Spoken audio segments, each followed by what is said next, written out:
साईं बुल्ले शाह। अध्याय पहला। जीवन। साईं बुल्ले शाह, जो बुल्ले शाह कादरी शतारी के नाम से प्रसिद्ध हैं, 17वीं-18वीं शताब्दी के कामिल सूफी फकीर हुए हैं। आपका निर्मल, पवित्र और पाक रहन सहन था।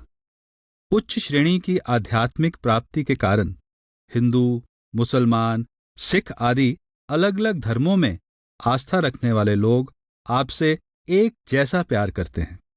विद्वानों एवं दरवेशों ने आपको शेख हर दो आलम यानी दोनों लोगों का शेख, मर्दे हकानी यानी सत्य या परमात्मा का सेवक, पोशीदा राजों का वाकिफकार यानी गुप्त भेदों का ज्ञाता आदि कई सम्मान सूचक उपाधियां प्रदान की हैं।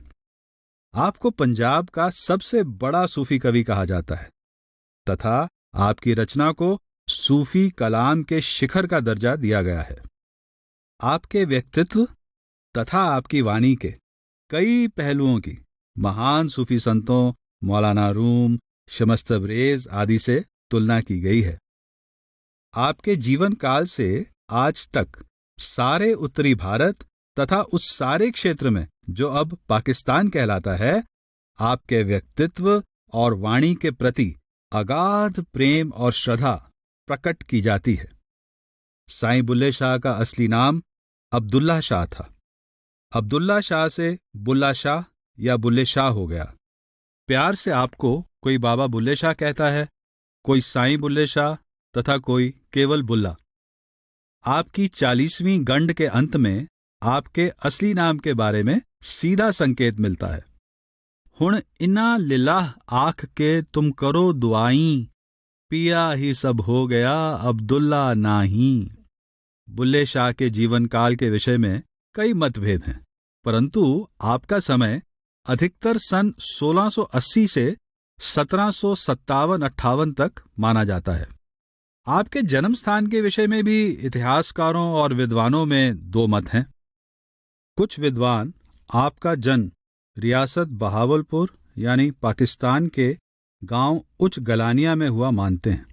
उनका कहना है कि बुल्ले शाह के 6 महीने के होने तक उनके माता पिता इसी गांव में रहते रहे, परंतु इसके पश्चात किसी कारण वे गांव मलकवाल तहसील साहिवाल में चले गए, जहां उनके वंशज पहले से ही रह रहे थे। उनको इस गांव में आए अभी थोड़ा समय ही हुआ था कि पांडोके नामक गांव के स्वामी को अपनी गांव की मस्जिद के लिए एक मौलवी की आवश्यकता पड़ी और वह मलकवाल के लोगों की सिफारिश पर बुल्ले शाह के पिता शाह मोहम्मद दरवेश को पांडोके ले आया। पांडोके की मस्जिद के मौलवी के अतिरिक्त उन्हें गांव के बच्चों को प्रारंभिक शिक्षा देने का कार्य भी सौंप दिया गया। इस बात से तो सभी विद्वान सहमत हैं कि बुल्ले शाह के माता पिता का पैतृक गांव उच्च गलानिया ही था। वे वहां से पहले मलकवाल में और बाद में पांडोके में आकर बस गए, परंतु कुछ विद्वानों का मत है कि बुल्ले शाह का जन्म उनके माता पिता के पांडोके आने के बाद में हुआ था। ये गांव पांडोके भट्टियां के नाम से प्रसिद्ध है।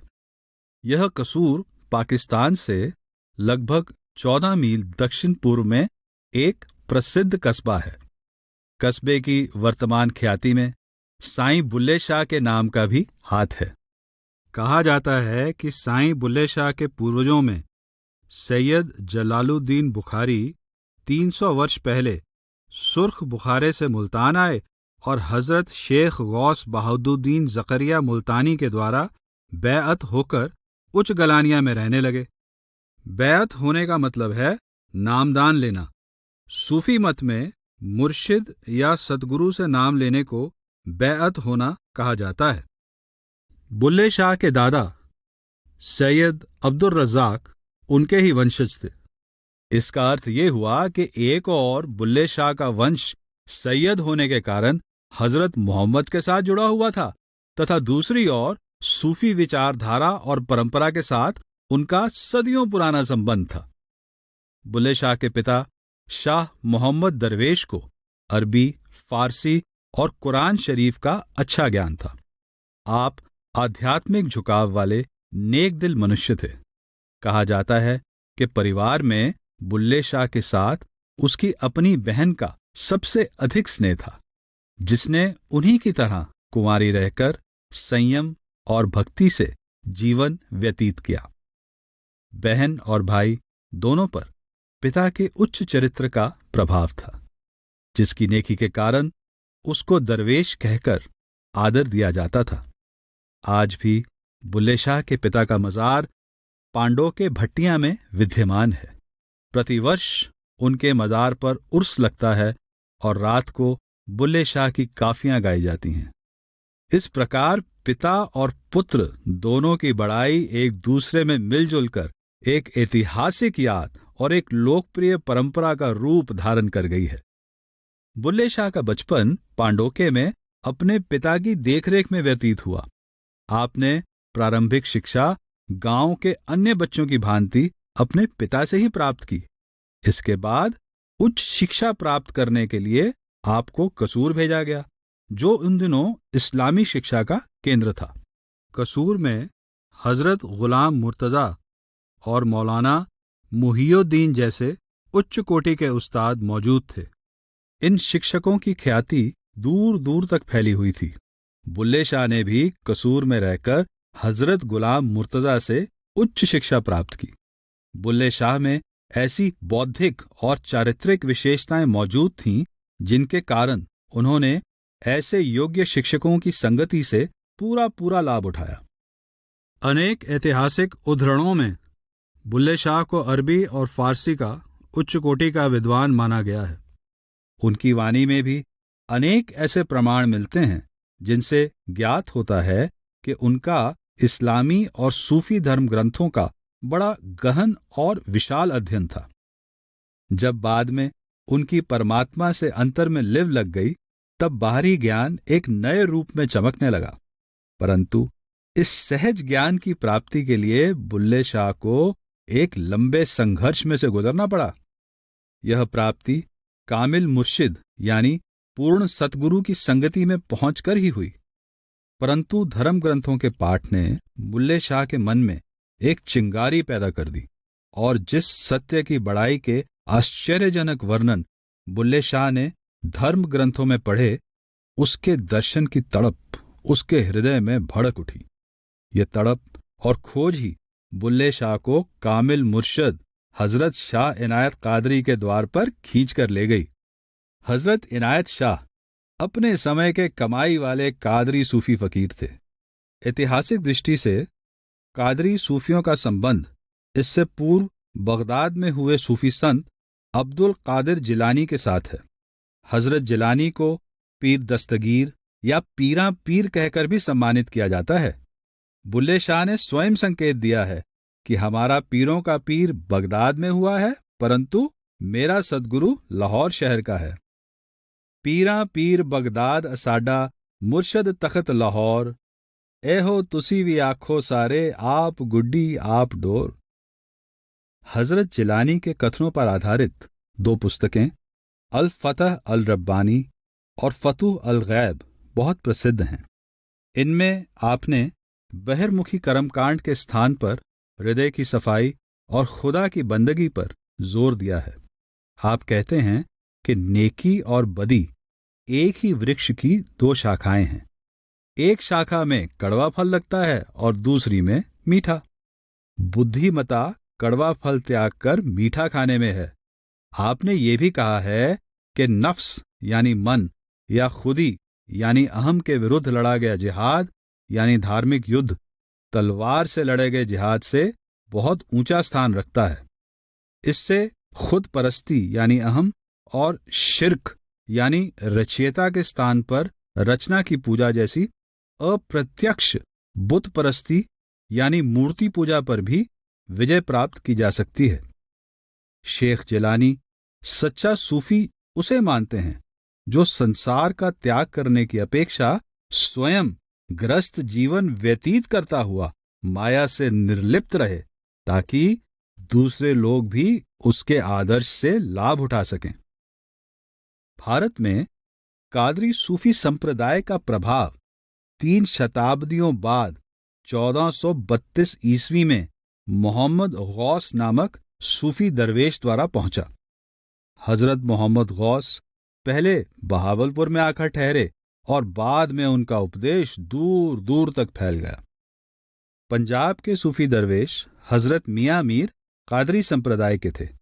प्रसिद्ध है कि गुरु रामदास जी ने अमृतसर में हरिमंदर साहब की नींव साईं मियां मीर जी से ही रखवाई थी।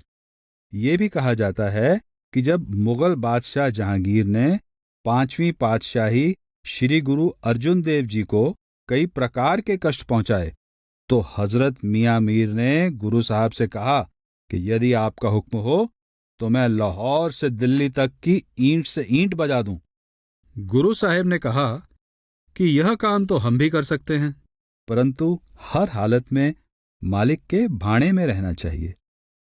इससे स्पष्ट होता है कि मियां मीर का गुरु घर से बहुत प्यार था और गुरु घर में भी उनका बहुत सम्मान था।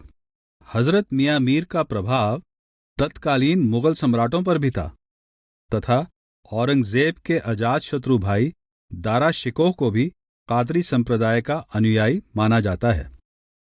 दारा शिकोह ने मियां मीर और कादरी संप्रदाय की बड़ी प्रशंसा की है। वो कहता है कि हजरत मियां मीर बाल ब्रह्मचारी थे और सिमरन विशेषकर अजप्पा जाप के प्रेमी थे। कादरी संप्रदाय के विषय में दारा शिकोह लिखता है, कादरी संत त्याग द्वारा आंतरिक सोई हुई आत्मिक शक्तियों को जगाने में विश्वास रखते थे।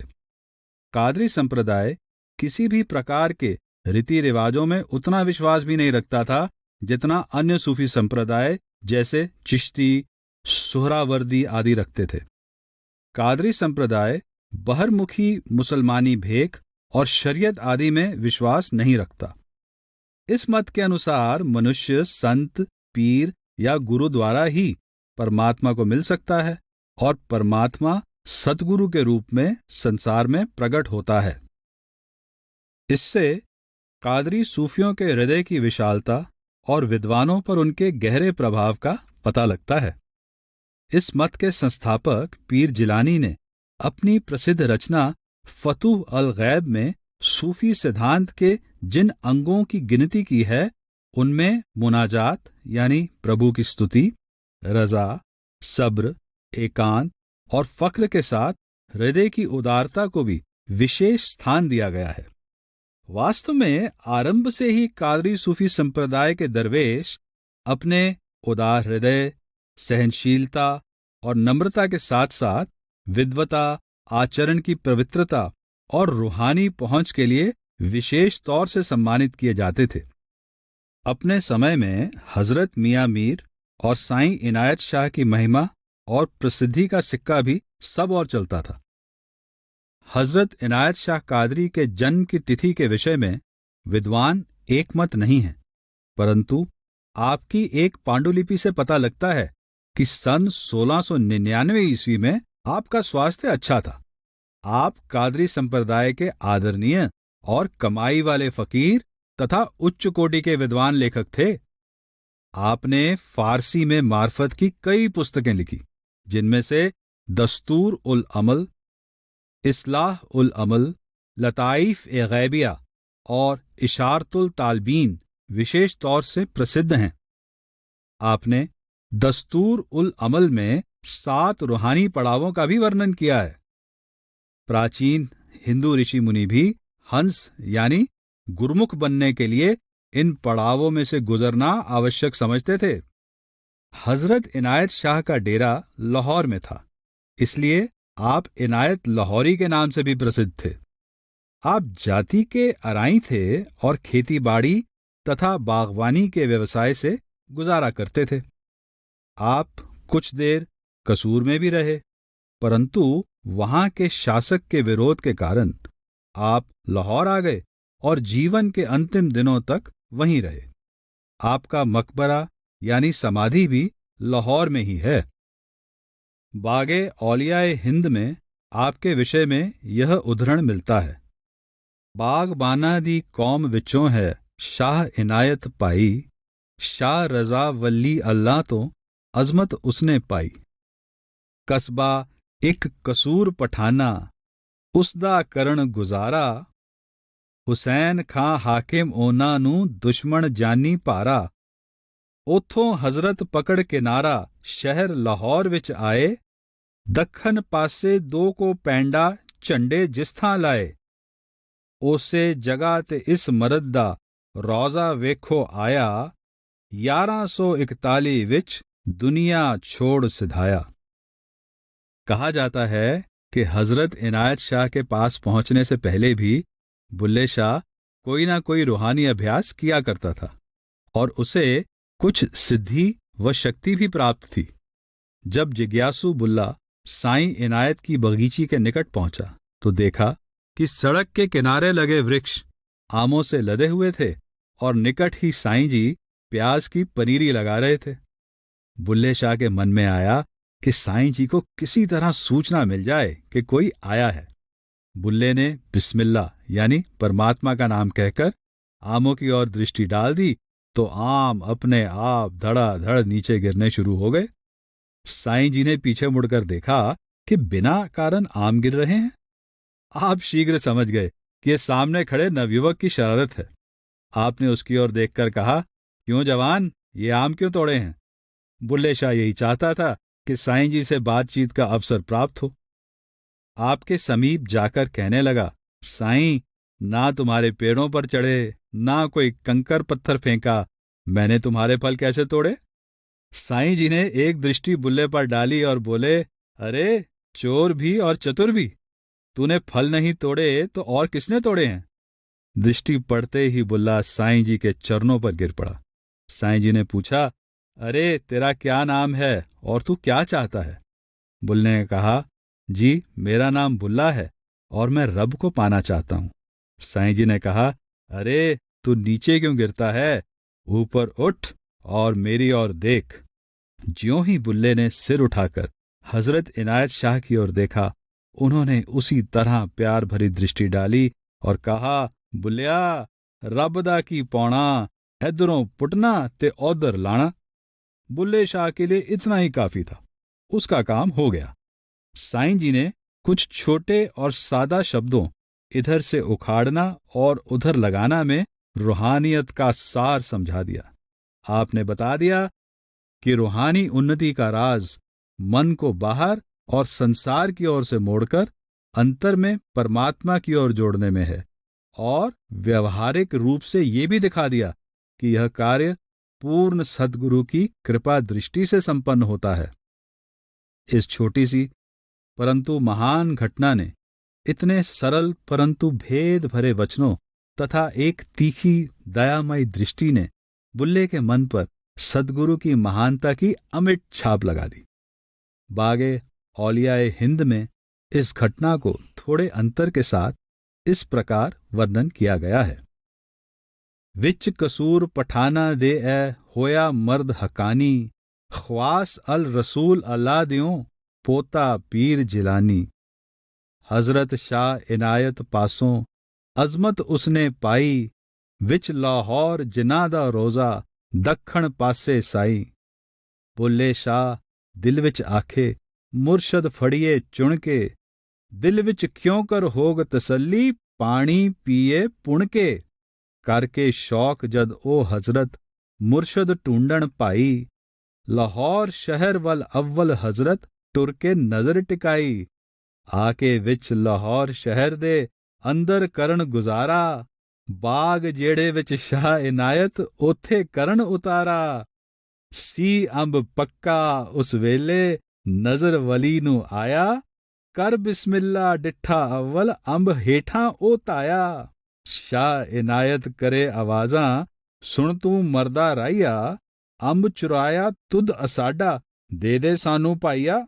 बुल्ले शाह कहे, ना चढ़िया उपर अंब तुम्हारे, नाल हवा दे अंब टुट के चोली पिया हमारे। बिस्मिल्लाह पढ़ अंब उतारिया, कीती है तू चोरी। बुल्ले शाह भी जान लिया है बरकत इस विच पूरी। शाह इनायत दे कदमी डिग्गा, उस दम मर्द रूहानी, राजी होके बैत कबूली, पाया राज निहानी। सदगुरु से मिलाप और उनसे नामदान पाने की घटना तथा बुल्ले शाह पर हुए इसके गहरे प्रभाव का एक विद्वान ने इस प्रकार वर्णन किया है। बुल्ले शाह में वे सभी गुण मौजूद थे जो शाह साहेब अपने किसी योग्य शिष्य में ढूंढना चाहते थे। आपने अपना अंतर खोलकर बुल्ले के सामने रख दिया।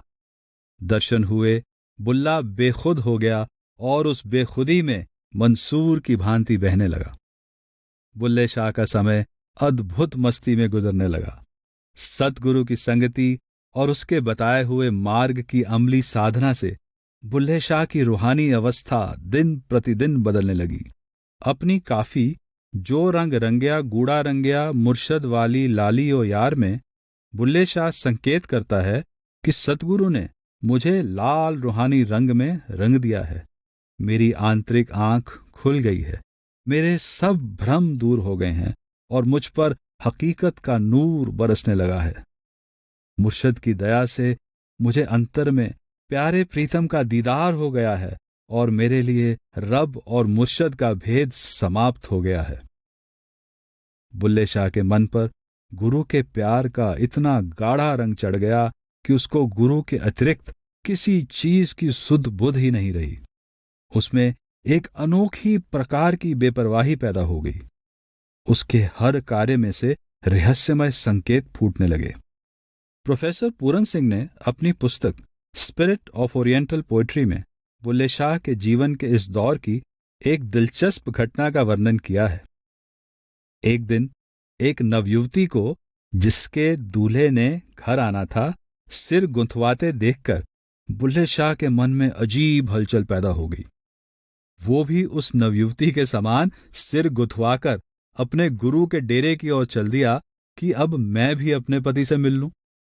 सांसारिक वृत्ति वाले व्यक्ति को इस प्रकार का काम हंसी वाला लगेगा, परंतु इससे ना केवल बुल्ले के प्रेम की तीव्रता और उसके मन की निश्चलता का पता लगता है, बल्कि उसकी फकीराना बेपरवाही और सतगुरु पर स्वयं को न्योछावर कर देने की स्वाभाविक इच्छा का भी अनुमान होता है।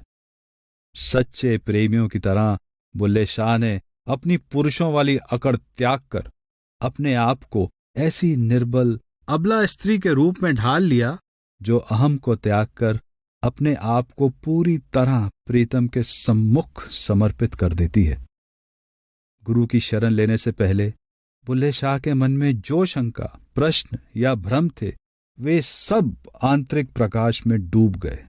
जब बुल्ले ने साईं इनायत शाह के पास आने का निश्चय किया था तो लोगों ने समझाया था कि तू इतना विद्वान, गुणवान, ज्ञानवान, सिद्धियों शक्तियों का मालिक और हजरत मोहम्मद के वंश का सैयद होकर एक साधारण माली और जाति के अराई का शिष्य बनने जाए, क्या लज्जा की बात नहीं?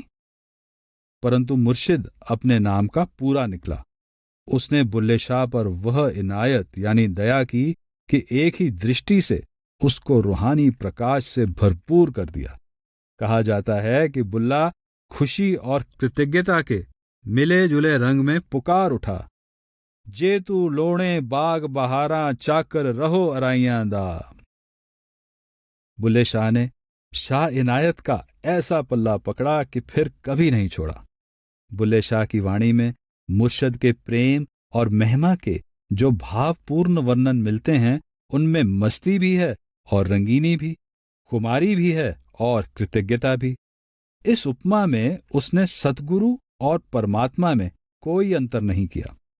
उसने इनायत शाह को हिदायत करने वाला हादी और परमात्मा को मिलाने वाला कामिल मुर्शिद कहा है, तथा उसको पति, शौह, साईं, सज्जन, यार आदि कहकर भी उसके प्रति अपनी सच्ची प्रीति प्रकट की है।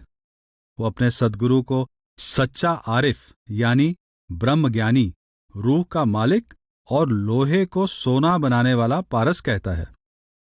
बुल्ला शौ इनायत आरफ है, ओ दिल मेरे दा वारस है, मैं लोहा ते ओ पारस है। गुरु एक निर्बल, बेसहारा और फूहड़ को पार उतारने वाला होशियार तैराक है। वो रूह को रूहानियत के रंग बिरंगे आंचल पहनाकर दुहागिन से सुहागन बनाने वाला और ऊंची उड़ान की विधि सिखाकर परमात्मा से मिलाने वाला मध्यस्थ है।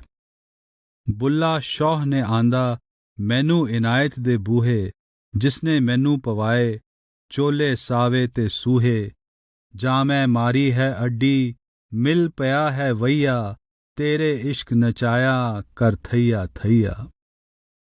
बुल्ला गुरु को ही दीन ईमान और दुनिया कहता है। शाह इनायत दीन असाडा, दीन दुनी मकबूल असाडा। यही नहीं, उसको सदगुरु परमात्मा से अभेद दिखाई देने लगा और उसको परमात्मा की भांति सदगुरु भी सर्वव्यापक दिखाई देने लगा। सावण सोहे मेघला, कट सोहे करतार, ठौर ठौर इनायत बस्से, पपीहा करे पुकार। हजरत मोहम्मद के वंश के एक विद्वान सैयद द्वारा एक साधारण अराई को अपना गुरु मान लेना उस समय के समाज के लिए कोई मामूली घटना न थी। ये एक ऐसा जबरदस्त धमाका था जिसने चारों ओर हलचल मचा दी। बुल्ले को अपने धर्म, जाति और परिवार के लोगों का विरोध तथा अनेक प्रकार के ताने व व्यंग सहन करने पड़े। वो कहता है, इश्क असानाल के ही कीती, लोक मरेंदे ताने, मित्र प्यारे दे कारण नी मैं लोक उल्हाने सैनियां, बुल्ले नू समझावण आईयां भैणां ते परजाइयां, मन लै बुलिया कहना साडा, छड्ड दे पल्ला राइयां, आल नबी औलाद अली नू तू क्यों लीका लाइयां।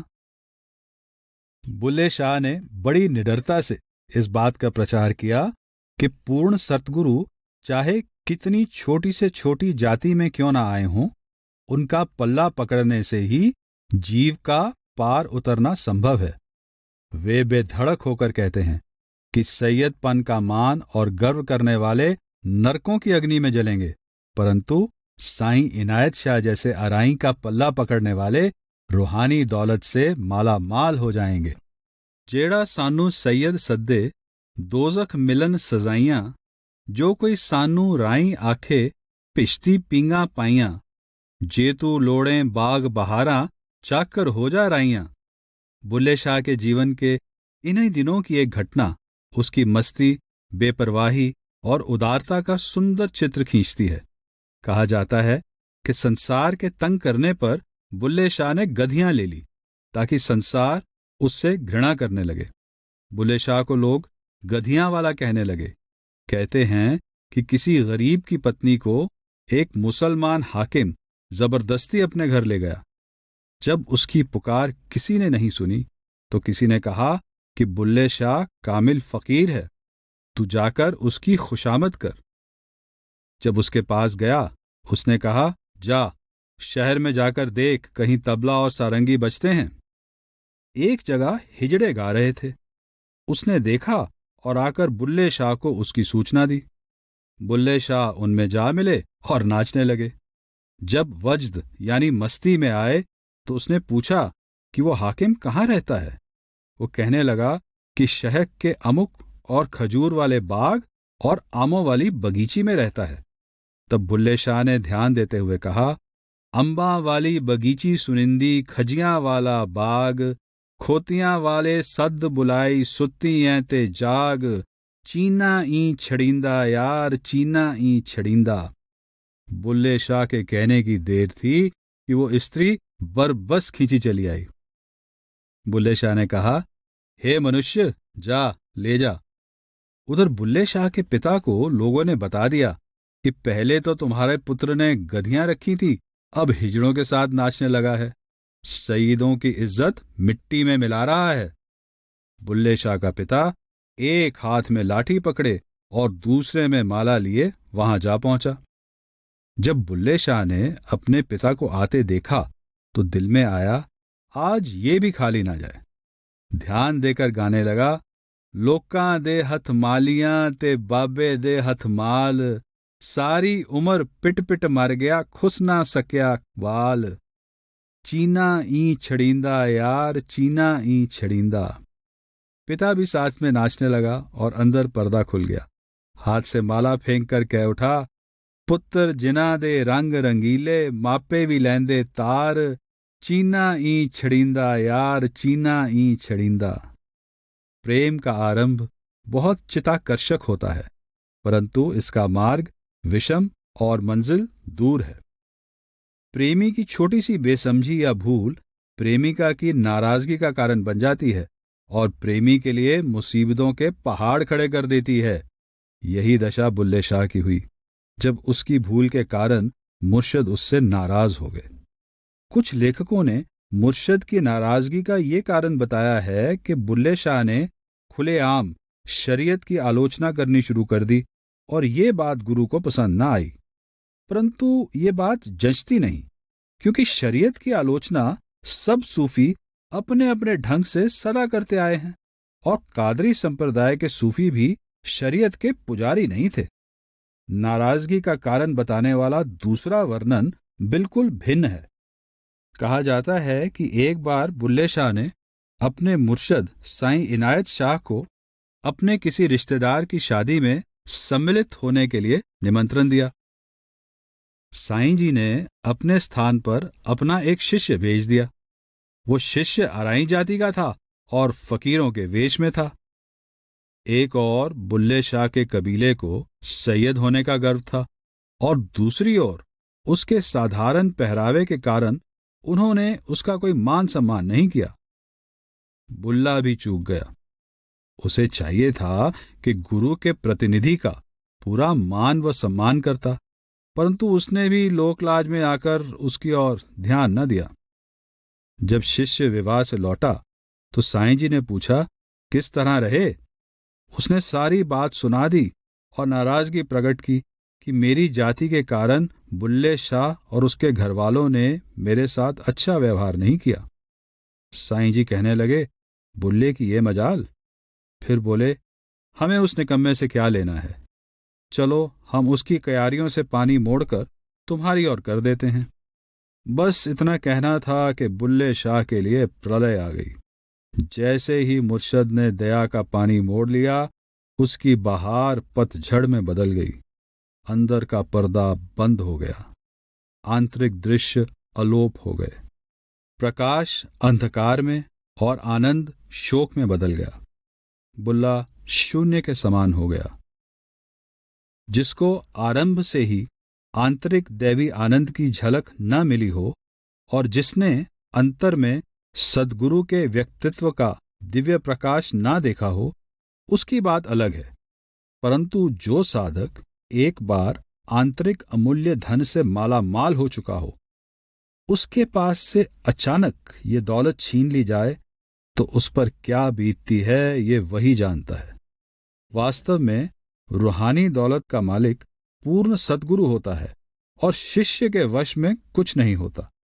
देखने में लगता है कि शिष्य स्वयं गुरु को ढूंढता है और अपनी हिम्मत से उसके बताए हुए मार्ग पर चलकर उन्नति करता है, परंतु वास्तव में ना वो मन बुद्धि की सहायता से पूरे गुरु की खोज या पहचान कर सकता है, ना अपने बल या चतुराई से उससे सच्चा मार्ग प्राप्त कर सकता है, और ना ही अपने प्रयत्न से आंतरिक मंजिलों में पहुंचने के योग्य बन सकता है। सच्चे मार्ग का मिलना, रूहानी उन्नति का होना और कायम रहना, सब कुछ सद्गुरु की दया वो मेहर पर निर्भर करता है। बुल्ले शाह ने स्वयं लिखा है, गुरु जो चाहे सो करदा है। परंतु इस सत्य तक पहुंचने के लिए उसको गुरु की नाराजगी और विरह की आग के भयानक समुद्र को पार करना पड़ा। पर्दा बंद होते ही बुल्ले शाह गुरु के पास दौड़ा आया, परंतु उन्होंने मुख मोड़ लिया और अपना डेरा छोड़कर चले जाने का हुक्म दिया। एक, गुरु की नाराजगी और दूसरे, मुंह ना देखने की आज्ञा। किसी शिष्य के लिए इससे बड़ा संताप क्या हो सकता है? बुल्ले शाह की जान पर बनाई। वो पश्चाताप और विरह की आग में मछली की भांति तड़पने लगा। बुल्ले शाह की वाणी में इस दुख भरी अवस्था के बड़े दर्द भरे वर्णन मिलते हैं। उसकी कई काफियों में आत्मकथा जैसा पुट मिलता है। इन काफियों के रचनाकाल के विषय में कोई पक्का दावा कर पाना कठिन है, परंतु ये बुल्ले शाह की इस समय की मानसिक अवस्था की ओर ही संकेत करती हुई प्रतीत होती हैं। इनमें विरह की नदी उछलती दिखाई देती है। भाव की तीव्रता, वास्तविकता, सोज और तड़प में ये काफियां बेजोड़ हैं। नीचे लिखी काफी से पता लगता है कि प्रियतम के मिलाप से मिले आनंद की याद और प्रियतम के वियोग की तड़प एक गुप्त आग की तरह बुल्ले को जलाकर राख करती चली जा रही थी। वो प्रीति को त्याग नहीं सकता, परंतु प्रियतम के वियोग के कारण उसे न दिन में आराम है न रात को चैन है। प्रियतम का दर्शन नसीब नहीं होता, परंतु उसके बिना छाती फटती है और कलेजा जलता है। इस वेदना को सहन करना कठिन है, परंतु प्रीति का त्याग कर सकना भी असंभव है। इसलिए वो जीवन और मौत के बीच लटक रहा है। अब लगन लगी कि करिए, ना जी सकिए ते ना मरिए, तुम सुनो हमारे बैना, मोहे रात दिने नहीं चैना, हुण पी बिन पलक न सरिए, अब लगन लगी कि करिए, ए अगन बिरहों दी जारी, कोई हमारी प्रीत निवारी, बिन दर्शन कैसे तरिए, अब लगन लगी कि करिए, बुल्ले पई मुसीबत पारी, कोई करो हमारी कारी, ए अजेहे दुख कैसे जरिए, अब लगन लगी की करिए। एक अन्य काफी में इस तड़प को इस प्रकार व्यक्त किया गया है। मैनू छड़ गए आप लद गए, मैं विच की तकसीर, राती नींद न दिने भुख, अखीं पलटिया नीर, छवियां ते तलवारां कोलों इश्क दे तिखे तीर, इश्क जेड़ ना जालम कोई, ए जहमत बेपीर, एक पल साइत आराम न आवे, बुरी बिरहों दी पीर, बुल्ला शौजे करे इनायत, दुख होवन तकईर, मैनू छड़ गए आप लद गए, मैं विच की तकसीर। ज्यों ज्यों वियोग का समय लंबा होता है, त्यों त्यों बुल्ले शाह का कलेजा मुंह को आता है। एक और वियोग का दुख और दूसरी ओर जगत हंसाई बुल्ले शाह को हर पल घायल करते हैं। वो मुर्शद की याद के सजदे करता है और उसके आगे बार बार विनती और प्रार्थना करता है कि मेरे साईं इनायत शाह, मुझे शीघ्र से शीघ्र दर्शन दो। मेरे माही क्यों चिर लाया ए, कौ बुल्ला हुण प्रेम कहानी, जिस तन लगे सो तन जाने, अंदर चिड़कां बाहर ताने, नेहों ला ए सुख पाया ए, नैनाकार रोवंदी पकड़ी, एक मरना दूजे जग दी फकड़ी, बिरहों जिंद अवल्ली जकड़ी, नी मैं रो रो हाल वंजाया ए, बुल्ले शौ कर लपट लगाई, रस्ते में सब बन तन जाई, मैं वेखां इनायत साईं, जिस मैनू शौ मिलाया ए। बुल्ले शाह अपनी गलती और नादानी पर परेशान है, जो उसके लिए जान लेवा बन गई है। वो अपनी भूल बख्शवाना चाहता है। वो मन ही मन गुरु के आगे खुशामदे करता है कि अब वियोग का घाव भर दो और दर्शन देकर तपते हुए हृदय को शीतल कर दो। मैनू दर्द अवड़ले दी पीड़, आ मियां रांझा दे दे नजारा, मुआफ करी तकसीर, तखत हजारियों रांझा तुरया, हीर निमाणी दा पीर, होरना दे नौशो आवे जावे, की बुल्ले विच तकसीर। बुल्ले शाह केवल अपने दुख का ही वर्णन नहीं करता, अपने गुरु से गिले शिकवे भी करता है। एक और वह अपनी अपरिपक्व बुद्धि से परेशान है और दूसरी ओर गुरु को उलाने देता है, जिसने प्रेम का तीर कलेजे में मारकर फिर मुंह छुपा लिया है और कभी बात भी नहीं पूछता। कायल करके मुख छुपाया, चोरियां ए किन दसियां वे, नेहों लगा के मन हर लिता, फिर न अपना दर्शन दीता, जहर प्याला मैं आपे पीता, अकलों सी मैं कच्चियां वे। वह इनायत शाह को लाहौर का ठग कहकर ताने देता है, जिसने प्यार की ऐसी मीठी मार मारी है कि उसको कहीं का नहीं छोड़ा। इसदा मूल न खाना धोखा, जंगल बस्ती मिले न ठौर, दे दीदार होया जद राही, अचन चेत पई गल फाही, डाडी कीती बेपरवाही, मैनू मिलिया ठग लाहौर। मुर्शद के वियोग में रात भर जार जार रोना बुल्ले का नित्य का व्यवहार हो चुका था। बुल्ले का ये वियोग पागलपन की सीमा तक पहुंच चुका था और वो दीवानों की भांति गली गली भटकने लगा। उसे मुर्शद के मिलाप की तड़प ने बेहाल और बेसुध कर दिया, तो वो इस आग को शांत करने की युक्ति सोचने लगा। उसे पता था कि उसका गुरु यानी मुर्शिद संगीत का प्रेमी है। कहते हैं कि बुल्ले शाह ने स्त्री का वेश धारण किया, सारंगी पकड़ ली और किसी गाने वाली के पास जाकर रहने लगा। उससे नाचना सीखा और गाने में दक्षता प्राप्त की। जब बुल्ले शाह इस काम में निपुण हो गया तो पखावज और अन्य वाद्य बजाने वालों को साथ लेकर उस मजार पर मुजरा करने के लिए पहुंच गया जहां वार्षिक उर्स पर हजरत इनायत शाह भी आए हुए थे। सब नाचने और गाने वाले तो थक कर बैठ गए, परंतु बुल्ले शाह भक्ति और प्रेम में लगातार नाचता रहा। उसकी आवाज में असीम पीड़ा थी और वो हृदय को छेद देने वाले स्वर में पुकार रहा था। कहते हैं कि बुल्ले शाह ने उस समय विरह की कई काफियां गाई। अंत में उसकी पीड़ा को देखकर गुरु का दिल पसीज गया। उन्होंने प्रसन्न होकर कहा, अरे तू बुल्ला है?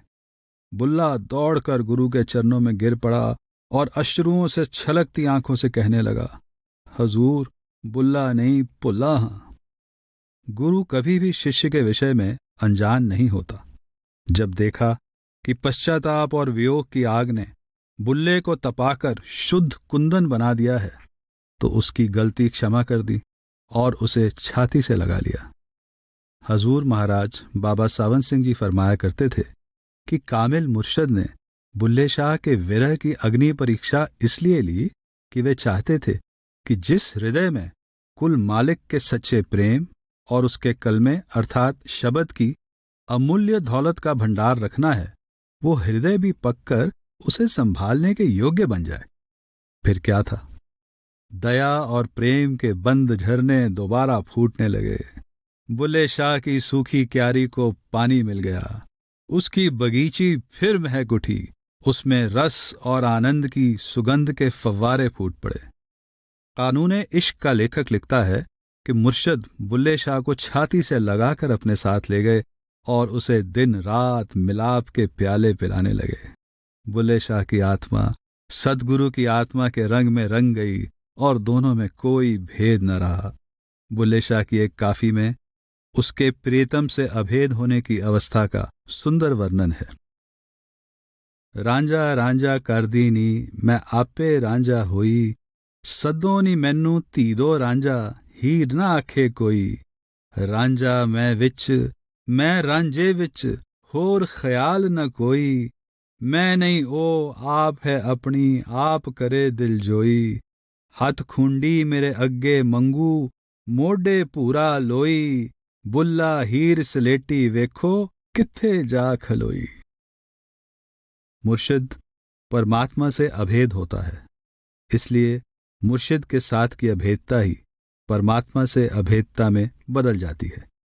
इस अवस्था को बुल्ले शाह ने तुहियों हैं मैं नाही वे सजना, तुहियों हैं मैं नाही और पिया पिया करते हमी पिया होए, अब पिया किसनु कहिए कहकर वर्णन किया है। इस अवस्था में पहुंचकर द्वैत का भ्रम दूर हो जाता है और हर ओर एक ही कादर का जलवा और नूर दिखाई देता है। बुल्ले शाह कहता है कि मैं कुल मालिक के प्रेम के रंग में इस प्रकार रंग गया हूं कि आपाभाव या अहम बिल्कुल समाप्त हो गया है। मुझे शरीर के पर्दे के पीछे छिपे अपने वास्तविक अपनत्व का ज्ञान हो गया है। मुझे सारे संसार में अब एक ही प्रेतम का प्रकाश दिखाई देता है। मेरे लिए सारे अपने हो गए हैं, कोई भी पराया नहीं रहा। अब हम गुम हुए प्रेम नगर के शहर, अपने आप को सोध रहा हूं ना सिर हाथ न पैर। खुदी खोई अपना पद चीता तब होई गल खैर। लथे तगड़े पहले घर थी कौन करे निर्वैर। बुल्ला शौ है दो ही जहानी, कोई न दिसदा गैर। इस अद्वैत में हिंदू मुसलमान और भले बुरे के सब झगड़े समाप्त हो गए और बुल्ले शाह को सब साधु ही साधु दिखाई देने लगे। उसके लिए कोई भी चोर या पराया न रहा। सब साध कहो कोई चोर नहीं, हर घट विच आप समाया ए, टुक बूझ कौन छप आया ए। इस अवस्था को पाकर बुल्ले शाह प्रेम, क्षमा और दया की मूर्ति बन गया। वह समदर्शी बन गया और मित्र, शत्रु, भले बुरे और हिंदू मुसलमान सबसे एक जैसा प्रेम करने लगा। उसके जीवन की एक घटना इस अवस्था को बड़े सुंदर ढंग से प्रस्तुत करती है। कहते हैं, एक बार बुल्ले शाह अपने हुजरे यानी कोठड़ी में बैठे बंदगी कर रहे थे। रमजान का महीना था। उनके कुछ शिष्य बाहर बैठे गाजरें खा रहे थे। पास से कुछ रोजादार मुसलमान गुजरे। एक फकीर के डेरे पर मोमिनों को रोजा भंग करते देखकर गुस्से में बोले, तुम्हें शर्म नहीं आती? रमजान के महीने में चल रहे हो और वो भी एक फकीर के डेरे पर। शिष्यों ने कहा, भाई मोमिनो, अपनी राह पकड़ो, हमें भूख लगी है तभी तो खा रहे हैं। मोमिनों को शंका हुई कि शायद ये मुसलमान नहीं हैं। उन्होंने पूछा, अरे तुम कौन हो? उन्होंने कहा, मुसलमान हैं। क्या मुसलमान को भूख नहीं लगती? मोमिनों ने फिर मना किया। शिष्य फिर भी ना माने। मोमिन जो घोड़ों पर सवार थे नीचे उतरे। उन्होंने शिष्यों के हाथ से गाजरें छीनकर दूर फेंकी तथा एक दो थप्पड़ भी जड़ दिए। वापस जाते समय उन्हें ख्याल आया कि इनका पीर यानी गुरु भी ऐसा ही होगा। जिहो जय कुजे ओहो जय आले। पर चलो उसे तो पूछ आएं कि शिष्यों को कैसे शिक्षा दी है। हुजरे में आकर बोले, अरे तू कौन है? बुल्ले शाह जो आंखें बंद किए बैठा था, उसने बाजू ऊंचे करके हाथ हिला दिए। उन्होंने फिर पूछा, अरे बोलता नहीं, कौन होता है? बुल्ले शाह ने फिर बाजू ऊंचे करके हिला दिए। मोमिन उसको पागल समझकर चले गए। उनके जाने की देर थी कि शिष्य दुहाई देते हुए हुजरे में आ गए और पुकार करने लगे कि उन्होंने हमें मारा है। बुल्ले शाह ने कहा, तुमने जरूर कुछ किया होगा। शिष्यों ने कहा, नहीं हजूर, हमने कुछ नहीं किया। बुल्ले शाह ने कहा, उन्होंने तुमसे क्या पूछा था? शिष्यों ने कहा, तुम कौन हो? हमने कहा कि हम मुसलमान हैं। बुल्ले शाह ने कहा, बस बेटा, कुछ बने हो तभी तो मार खाई है। हम कुछ भी नहीं बने, इसलिए हमें किसी ने कुछ नहीं कहा। अपने आप को कुछ वही समझता है जो मन माया के दायरे में है और जिसको हक यानी सत्य का दीदार नहीं हुआ। जिसको सत्य के दर्शन हो जाते हैं वो आत्मदर्शी हो जाता है और धर्मों, देशों व जातियों की कैद से मुक्त हो जाता है। बुल्ले शाह की वाणी में अनेक स्थानों पर इस बात की ओर संकेत किया गया है कि परमात्मा की तरह आत्मा का ना कोई धर्म है, न देश और न जाति पाति। सब धर्म समय व स्थान के कैदी हैं, परंतु आत्मा अजन्मा और अनादि है। इसका ना कोई आदि या अंत है, ना धर्म या जाति। बुल्ले शाह कहते हैं कि मैं केवल आत्मा का परमात्मा से आदि का रिश्ता पहचानता हूं। संसार में प्रचलित कोई दूसरा बंटवारा स्वीकार नहीं करता। अव्वल आखर आपणू जाना, ना कोई दूजा होर पछाणा, मैथों होर ना कोई सियाणा, बुल्ला शाह खड़ा है कौन, बुल्ला की जाना मैं कौन। अंतर में सत्य को प्राप्त करके बुल्ले शाह न केवल स्वयं सत्य का रूप हो गए, बल्कि उन्होंने अपना शेष जीवन इस सत्य के प्रचार में ही लगा दिया। इस नाशवान संसार से प्रस्थान करने तक वे स्वयं परमात्मा की भक्ति में लीन रहे और अपनी संगति में आने वाले जीवों को भी परमात्मा के प्रेम का पाठ पढ़ाते रहे।